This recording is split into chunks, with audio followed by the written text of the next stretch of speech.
எல்லாருக்கும் வணக்கம். இப்போ நான் எண்ணெய் கத்திரிக்காய் குழம்பு செய்ய போகிறேன். அதுக்கு சின்ன கத்திரிக்காயாக கீறி வச்சுருக்கேன். குழம்புக்கு தேவையான பொருள் என்னென்னு பார்க்கலாம் வாங்க.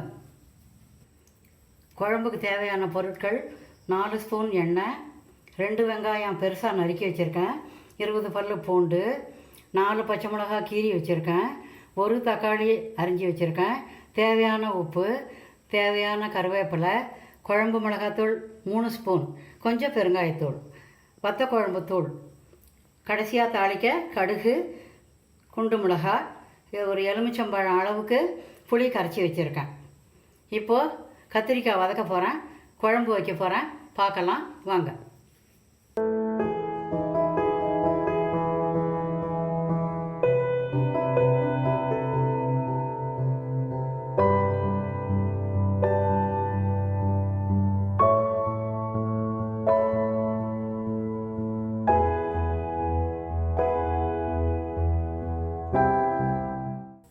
வானல் காஞ்சிடுது, பாதி எண்ணெய் போட்டுக்கலாம். கத்திரிக்காயை வதக்கலாம். கத்திரிக்காய்க்கு உப்பு சேர்த்துக்கலாம்.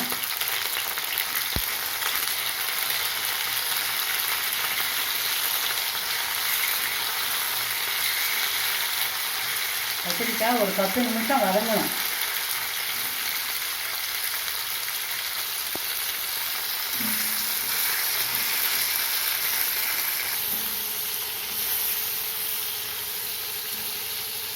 கத்திரிக்காய் வதங்கிட்டு கிண்ணத்தில் ட்ரான்ஸ்ஃபர் பண்ணிக்கலாம்.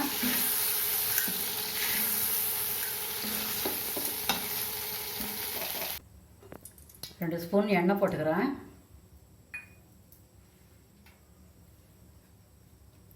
வெங்காயம்,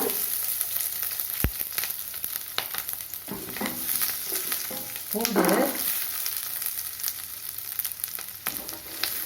பச்சை மிளகாய்,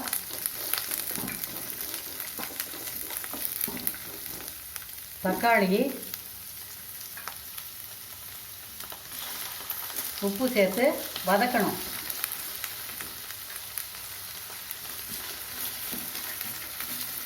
கருவேப்பிலை போட்டுக்கிறேன்.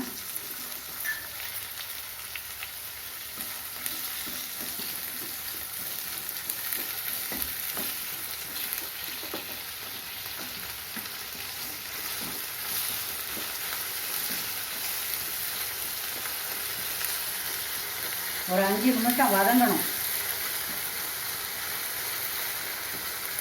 வெங்காயம் வதங்கிடுது, தூள் சேர்த்துக்கலாம்.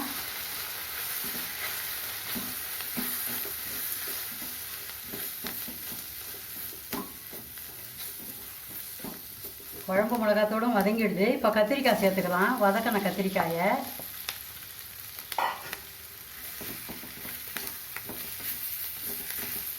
இதை கொஞ்சம் கிளறிட்டு புளி சேர்த்துக்கலாம்.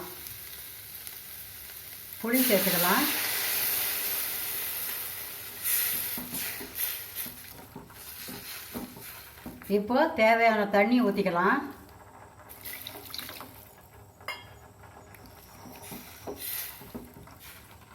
குழம்பு கொதிக்கட்டும்,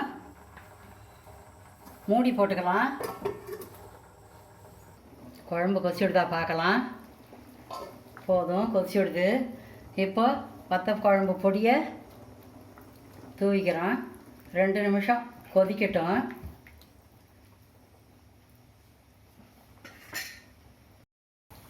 இப்போ கடுகு மிளகாய் தாளிக்கணும்.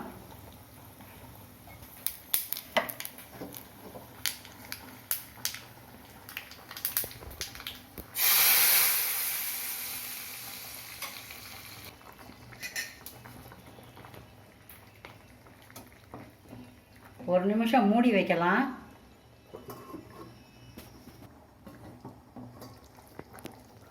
எண்ணெய் கத்திரிக்காய் குழம்பு ரெடி ஆகிடுது. ட்ரான்ஸ்ஃபர் பண்ணிக்கலாம். எண்ணெய் கத்திரிக்காய் குழம்பு ரெடி ஆகிடுச்சு. நீங்கள் இது போல் செய்து பாருங்கள். உங்களுக்கு இந்த வீடியோ பிடிச்சிருந்ததுன்னா லைக் பண்ணுங்கள், கமெண்ட் பண்ணுங்கள், ஷேர் பண்ணுங்கள். சத்துள்ளதாக சமைச்சு சந்தோஷமாக சாப்பிடுங்க. தேங்க்யூ.